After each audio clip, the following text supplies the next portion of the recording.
Assalamualaikum warahmatullahi wabarakatuh. Alhamdulillahi rabbil alamin. Wassalatu wassalamu ala asyrafil anbiya'i wal mursalin wa ala alihi wa sahbihi wasallam ajma'in.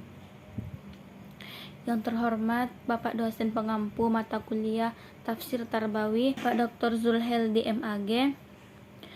Allah Subhanahu wa taala dengan melafazkan Alhamdulillahi rabbil alamin dan berselawat kepada Nabi Muhammad sallallahu alaihi wasallam dengan lafaz Allahumma shalli ala sayyidina Muhammad wa ala ali sayyidina Muhammad.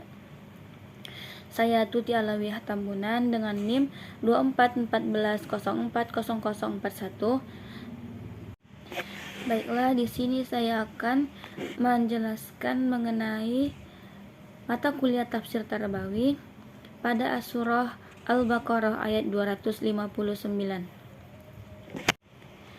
Baiklah, di sini saya akan menjelaskan tafsir dari surah Al-Baqarah ayat 259 yang berbunyi A'udzu billahi minasyaitonir rajim. Bismillahirrahmanirrahim.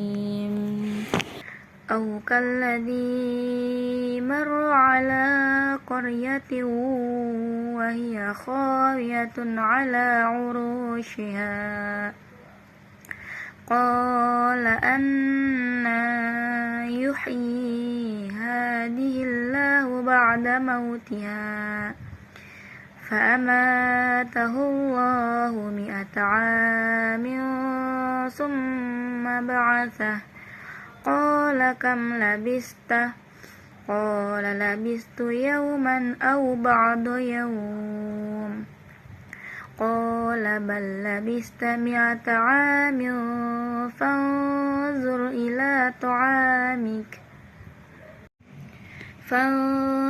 إلى طعامك وشرابك لم يتسنه وانظر إلى حمارك ولنجعلك آية للناس وانظر إلى العظام كيف ننشزها ثم نكسوها لحما فلما تبين له قال أعلم أن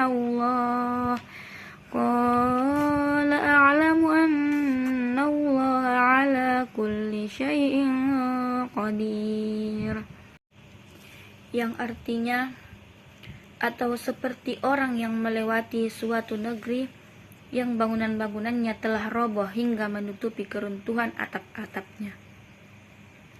Dia berkata, bagaimana Allah menghidupkan kembali negeri ini setelah hancur?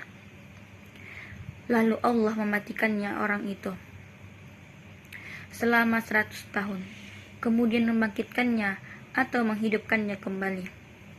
Dan Allah bertanya, berapa lama engkau tinggal di sini? Orang itu menjawab, aku tinggal di sini sehari atau setengah hari. Allah berfirman, tidak, engkau telah tinggal 100 tahun. Lihatlah makanan dan minumanmu yang belum berubah. Tetapi lihatlah keledaimu yang telah menjadi tulang belulang. Dan agar kami jadikan engkau tanda kekuasaan kami bagi manusia. Lihatlah tulang belulang keledai itu, bagaimana kami menyusunnya kembali, kemudian kami membalutnya dengan daging. Maka ketika Allah nyata baginya, dia pun berkata, saya mengetahui bahwa Allah Maha Kuasa atas segala sesuatu. Terjemah Quran Surah Al-Baqarah ayat 259. Asbabun Nuzul Quran Surah Al-Baqarah ayat 259. Ayat ini berhubungan dengan kisah seorang laki-laki dari Bani Israel yang dalam beberapa riwayat disebut dengan sebagai Uzair. Meskipun ada pula ulama yang berpendapat bahwa orang tersebut bukan Uzair, melainkan seseorang dari kalangan orang soleh. Kota ini hancur total dan ditinggalkan penghuninya, menjadi reruntuhan yang tidak ada kehidupan. Laki-laki ini melewati kota yang hancur itu dan bertanya-tanya, bagaimana Allah bisa menghidupkan kota ini kembali setelah kehancurannya? Maka Allah mengujinya dengan mematikan laki-laki itu selama 100 tahun. Setelah 100 tahun berlalu, Allah membangkitkan laki-laki tersebut, lalu menunjukkan kepadanya tanda-tanda kebesaran Allah. Allah memperlihatkan bagaimana makanan dan minumannya tetap terjaga dan tidak rusak, sementara keledainya telah menjadi tulang belulang. Allah pun kemudian membangkitkan keledai itu sebagai tanda kekuasaan Allah, menyusun kembali tulang-tulangnya, membalutnya dengan daging, dan menghidupkannya kembali. Laki-laki tersebut akhirnya menyadari kekuasaan Allah dan berkata, "Saya yakin bahwa Allah Maha Kuasa atas segala sesuatu." Pendapat para ulama itu yang pertama, Imam Al-Wahidi dalam kitab Asbabun Nuzul menyebutkan bahwa ayat ini turun berkenaan dengan peristiwa seorang laki-laki dari Bani Israel yang meragukan bagaimana Allah bisa membangkitkan kembali orang-orang yang telah mati dan kota yang telah hancur.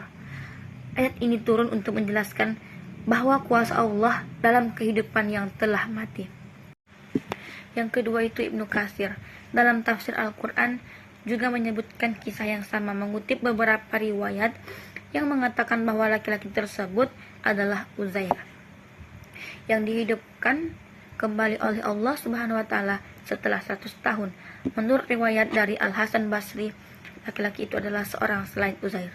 Namun Ibnu Katsir sendiri cenderung kepada riwayat bahwa laki-laki itu adalah Uzair, sesuai dengan pendapat mayoritas ulama tafsir. Yang ketiga itu Al-Qurtubi. Dalam tafsir Al-Qurtubi menambahkan bahwa peristiwa ini adalah tanda-tanda kekuasaan Allah yang jelas untuk meneguhkan keimanan manusia bahwa Allah mampu membangkitkan orang mati pada hari kiamat. Keledai yang dibangkitkan di hadapan laki-laki tersebut menjadi bukti yang nyata bagi Allah berkuasa menghidupkan kembali siapapun dan apapun yang telah mati. Tafsir Quran Surah Al-Baqarah ayat 259. Para ulama tafsir berbeda pendapat tentang siapa yang melewati negeri dalam ayat ini. Menurut riwayat Ibnu Abi Hatim dalam tafsir Ibnu Katsir, orang yang disebutkan dalam kisah tersebut adalah Uzair, dan ini adalah pendapat yang paling kuat dalam tafsir Al-Qurtubi. Beliau menafsirkan ayat ini tentang siapa yang berjalan melewati negeri tersebut, seperti yang dinyatakan Al-Mubarrad, bahwa makna ayat ini adalah, apakah kamu tidak memperhatikan orang yang mendebat Ibrahim mengenai Tuhannya? Apakah kamu tidak memperhatikan siapa orangnya? Seperti orang yang melalui suatu negeri. Namun ada juga kata-kata yang dihilangkan pada ayat ini, yaitu siapa orangnya. Bahkan Al-Tabari dalam tafsirnya juga menyatakan hal yang sama maksud dari potongan ayat tersebut, dengan ungkapan, apakah kamu tidak memperhatikan kepada orang yang mendebat Ibrahim atau yang melalui suatu negeri? Ibnu Abi Hatim meriwayatkan bahwa orang yang diceritakan dalam ayat ini bernama Uzair. Sulaiman bin Buraidah juga menyebutkan bahwa orang yang sedang melalui negeri tersebut adalah Uzair. Muhammad bin Bashar dalam tafsir Al-Tabari juga menyebutkan bahwa orang yang sedang melalui negeri tersebut adalah Uzair.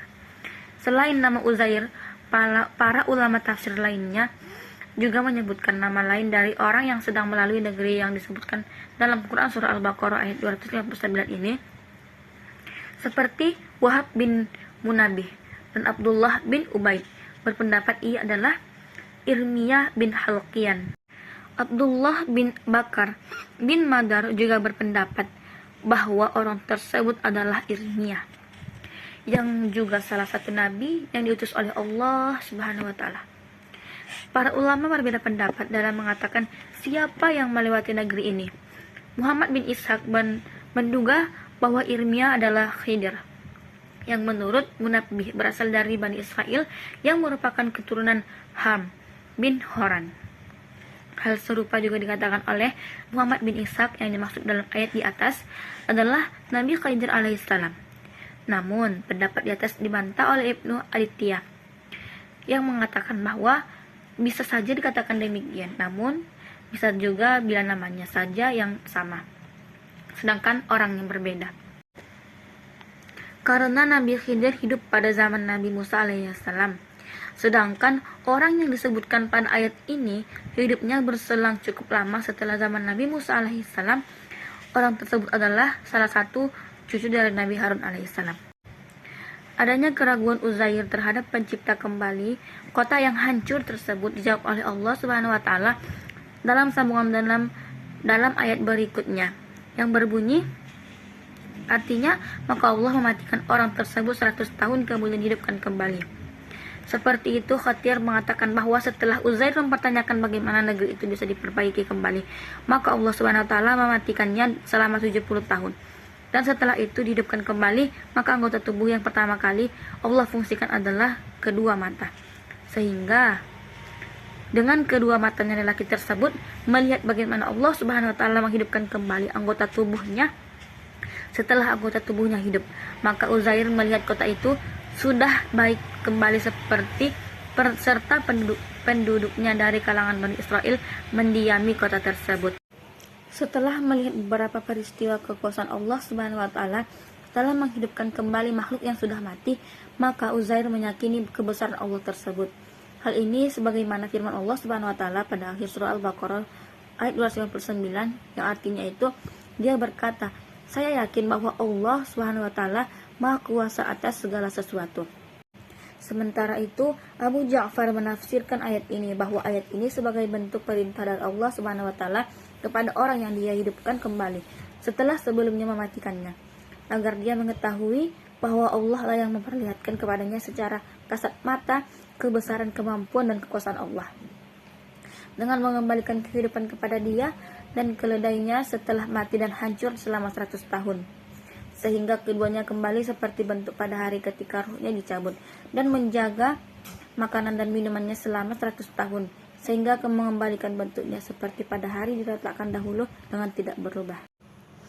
Nilai-nilai pendidikan yang terkandung dalam Quran Surah Al-Baqarah ayat 259. Yang pertama, keyakinan terhadap kebangkitan setelah kematian atau akidah. Ayat ini mengajarkan tentang pentingnya beriman kepada kebangkitan setelah kematian.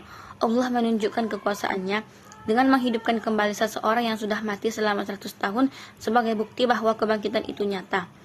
Ini menanamkan keyakinan pada umat Islam bahwa Allah Maha Kuasa dan kebangkitan setelah kematian Allah sesuatu pasti terjadi. Yang kedua itu keajaiban dan kekuasaan Allah. Allah menunjukkan tanda-tanda kebesarannya melalui kejadian luar biasa ini, yaitu dengan menjaga makanan orang tersebut tetap utuh selama 100 tahun. Sementara keledainya hancur dan kemudian dihidupkan kembali.